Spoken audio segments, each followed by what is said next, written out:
Bienvenidos a una nueva entrevista en Deutsche Welle en español. Yo soy Carol Guerrero y vamos a hablar de Colombia. Allí, en la Jurisdicción Especial para la Paz, el sistema de justicia transicional creado en el marco del proceso de paz con las FARC, los exmiembros del Comando Conjunto Central de la extinta guerrilla reconocieron su responsabilidad en hechos de secuestro. La ex candidata presidencial Ingrid Betancourt estuvo secuestrada por las FARC más de 6 años y ella es hoy nuestra invitada. Ingrid, gracias por acompañarnos. Hola, Carol, mil gracias por la invitación. Pues Ingrid, finalmente, y meses después de haberle llamado retenciones ante la JEP, los miembros de FARC reconocieron el secuestro como un gravísimo error. Dicen que se decidieron hacerlo luego de haber escuchado su testimonio ante la Comisión de la Verdad. ¿Qué tan significativo es para usted este paso dado por las FARC? Pues yo creo que es muy importante. Yo creo que es muy importante porque hay realmente yo creo que hay una toma de conciencia por parte de las FARC eh, que nos va a permitir, yo espero, eh, crear puentes de comunicación entre colombianos. Es decir, usted mencionaba el hecho de que ellos por primera vez hablaban de secuestro y no de retenciones. Obviamente el peso de las palabras es muy, muy importante. Ellos, en todas las declaraciones que habían tenido desde la firma del acuerdo de paz, habían sido, yo creo, a mi manera de ver como víctima, muy cínicos en justificar a toda costa lo que habían hecho, en pretender que el secuestro era un acto de guerra, lo cual no lo es un acto criminal. Trataban de explicarlo, o la narrativa con la cual acompañaban sus declaraciones era una narrativa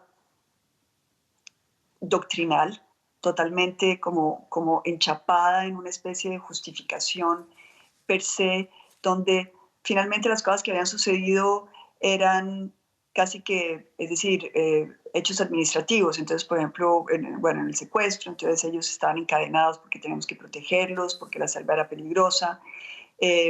Teníamos que marchar mucho, como todos los guerrilleros marchaban, teníamos campamentos, ellos tenían sus sitios donde podían dormir, les dábamos comida. Es decir, uno los oía a ellos narrando el secuestro y esto parecía como un campo de vacaciones. Es decir, para mí fue muy, muy violento oír las referencias de ellos a lo que nos había sucedido. Y yo creo que ellos estaban en una negación completa del horror de lo que nos habían hecho vivir. Yo creo que ellos poco a poco durante estos 4 años comenzaron a darse cuenta que estaban en desfase con Colombia, que Colombia estaba aterrada con esa falta de humanidad y esa incapacidad que ellos tenían de hablar, de llamar las cosas por su nombre y sobre todo de tener una reflexión que sí encontré en la última carta de las FARC, una reflexión sobre el otro. Es decir, ¿qué pudieron pensar las familias que durante tantos años no tuvieron noticia de sus seres queridos? Nunca se habían preguntado qué había pasado con nuestras familias. Tampoco se habían preguntado qué habíamos sentido nosotros como secuestrados. Y ellos tienen una frase y dicen, estamos hablando desde nuestro corazón. Yo muchos años me pregunté si ellos tenían corazón. Pues Ingrid, en esa carta que usted menciona, las FARC también pidieron perdón a las víctimas. Sin embargo, algunas de ellas han dicho que no es tan fácil perdonar todo el daño que les hicieron. ¿Cómo ha sido para usted este proceso? ¿Repara en algo este perdón el dolor causado? Da un alivio moral, porque piensa uno, bueno, están reconociendo el horror de lo que nos hicieron vivir. Es decir, ahí hay como que descansa el alma.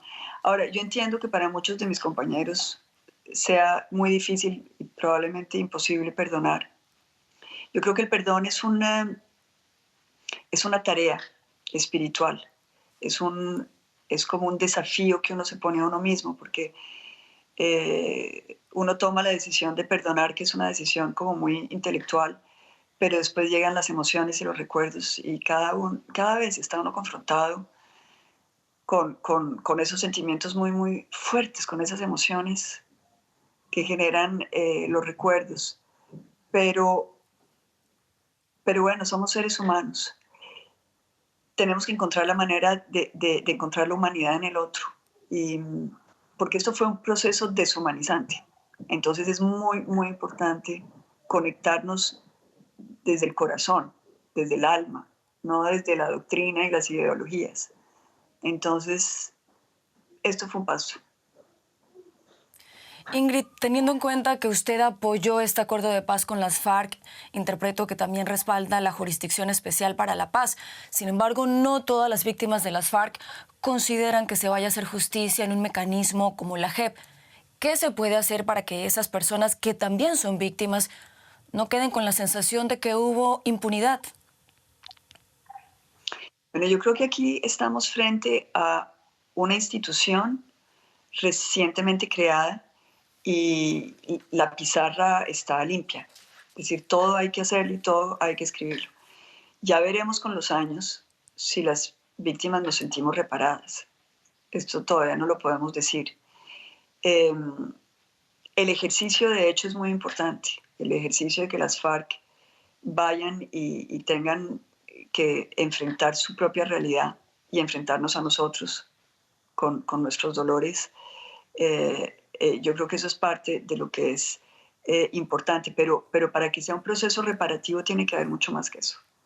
Para que sea un proceso reparativo tiene que haber la verdad, es decir, con las palabras que son, los sentimientos que son, las intenciones que son, el diálogo que tiene que ser, pero tiene que haber también una manera de que a través de la narrativa de ellos Colombia entienda, porque el problema para las víctimas, para muchos de nosotros, es que digamos, por ser amplios, el 70% de los colombianos no sabe qué es la guerra. Nunca la ha vivido, la ve en las noticias, en la televisión, en la radio, pero no es algo que hayan sufrido. La sangre, la muerte, son cosas que la mayoría de los colombianos no conocen, como otros, como las víctimas sí lo conocimos.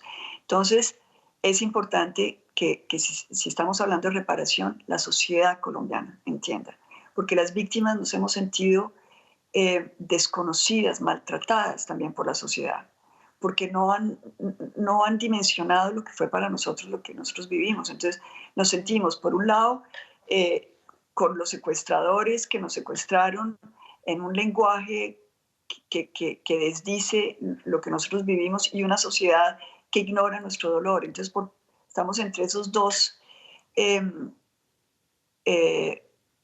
como negaciones de lo que vivimos y yo diría que esa es la segunda, que necesitamos que Colombia entienda. Y la tercera es algo muy polémico en Colombia, pero yo vengo reflexionando desde hace muchos años sobre este punto y creo que es válido, y es que la reparación tiene que también ser económica.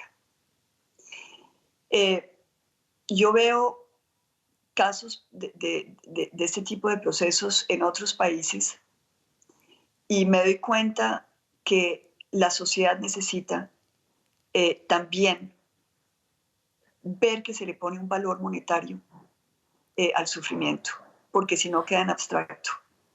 Es decir, que aquellas personas que sufrieron lo que usted padeció en la selva colombiana reciban alguna indemnización por parte del Estado. Y por parte de las FARC. Yo creo que las FARC como organización tiene que entrar a indemnizar por lo que hicieron a las víctimas. Es decir, estamos hablando de más o menos 3.000 personas en el caso de las FARC. Yo creo que esto es algo que hay que pensar cómo se da, cómo se agencia. Una de las maneras, yo creo, es con los dineros del narcotráfico, que se le incauten al narcotráfico, porque las FARC se financiaban con el narcotráfico. Y de hecho, la disidencia de las FARC es eso, es un cartel de la droga que se volvió a armar eh, con el nombre de disidentes de las FARC, pero en realidad son miembros de las FARC que nunca dejaron de ser narcotraficantes. Entonces yo creo que ahí hay algo, yo todavía no tengo digamos, la ecuación perfecta, pero siento que Colombia tiene que reflexionar sobre ese punto es decir, seriamente. Usted hablaba de narcotráfico y este sigue siendo uno de los mayores problemas de Colombia. ¿Cuál cree usted que puede ser la forma de afrontar este fenómeno que, según las autoridades, continúa provocando muchas de las masacres que se han registrado este año en el país? Este es un tema de nunca acabar, Carol, porque detrás es decir, también es el caldo de cultivo de la corrupción política que permite que todas estas cosas se vayan generando. Y hoy es el narcotráfico, mañana será otro tipo de crimen. Pero hablando del narcotráfico, bueno, yo sé que en el Congreso de Colombia se está ventilando una ley para despenalizar el uso recreativo de la marihuana. Muy debatido, muy controversial, pero yo creo que eso es algo que otros países han comenzado a madurar. En Estados Unidos, que era como el dueño de la moral en temas de manejo de los problemas de droga, hay estados que ya están legalizando, es decir, ya se está mirando esto de otra manera. Yo creo que Colombia tiene que pasar por eso también, porque yo creo que es muy importante que nosotros logremos sacar ese consumo de las garras de los tentáculos de la criminalidad organizada. Y obviamente criminalidad organizada en Colombia quiere decir paramilitarismo, es decir, es todo lo que eso cobija no es solamente el narcotráfico, no es solamente el crimen del narcotráfico, es mucho más allá de eso. Es decir, que usted cree... Perdón que la interrumpa, únicamente para redondear esta idea. ¿Usted cree que la salida entonces es despenalizar las drogas? No creo que sea la salida, pero creo que es un paso hacia una situación que puede mejorar. Ingrid, yo recuerdo que tras su liberación en el año 2008, usted agradeció también a Hugo Chávez por el rol de mediador que él ejerció en algún momento. La Venezuela de hoy es muy diferente a la de aquella época y la crisis que ahí se vive se sigue sintiendo en toda la región.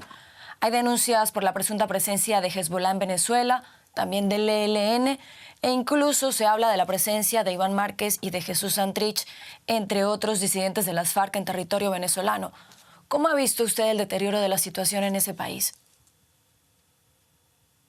No, yo creo que lo que le ha sucedido a Venezuela es más que dramático. Es decir, porque Venezuela es uno de los países más ricos de América Latina. Es decir, ver a la gente sufriendo como está sufriendo no es aceptable. A mí me parece que Maduro ha sido nefasto para Venezuela. ¿Usted cree que es necesaria, Ingrid, la salida de Nicolás Maduro para que se pueda dar este cambio que muchos esperan? A estas alturas sí. A estas alturas yo creo que sí. Yo creo que y él tiene que ir pensando en eso. Yo creo que desgraciadamente este tipo de cosas se dan a las buenas o a las malas. Es decir, cuando llega un momento en que un país no es viable, y ya Venezuela no es viable, por más de que le estén dando oxígeno Rusia y China, pero esto no es indefinido. Cuando un país no es viable,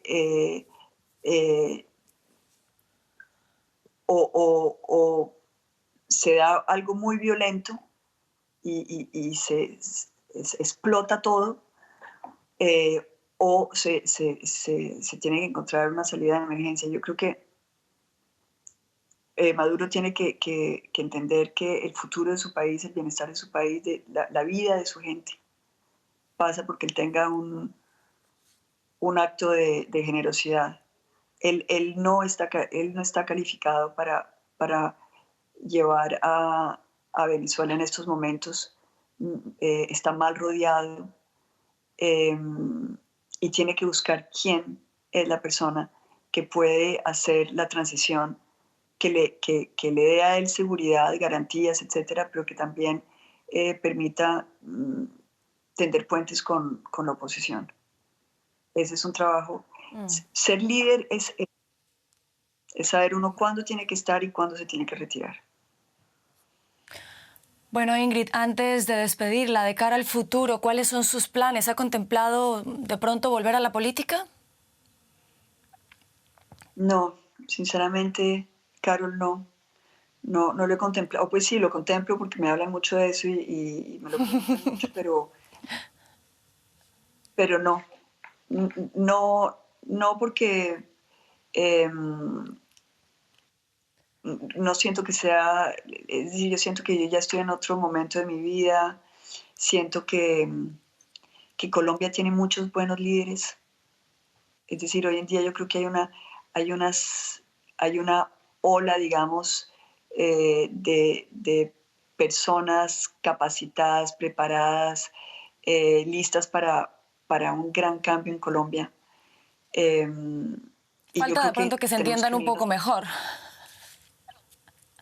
Bueno, ahí está. Ese es el punto. Es decir, o siguen jugando a yo soy el único que a los mesiánicos y ahí pare de contar porque los otros sí se van a unir.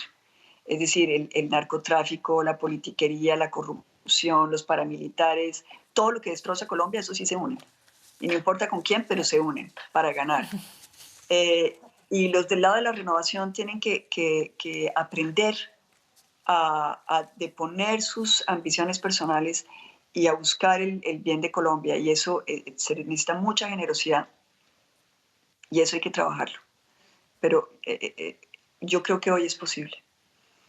Sí, yo soy optimista por Colombia. Ingrid Betancourt, gracias por habernos acompañado. Bella, gracias, Carol, por la paciencia, porque fue difícil conectar hoy. Fue difícil, pero lo logramos, Ingrid. Gracias a usted también por la paciencia y por su tiempo.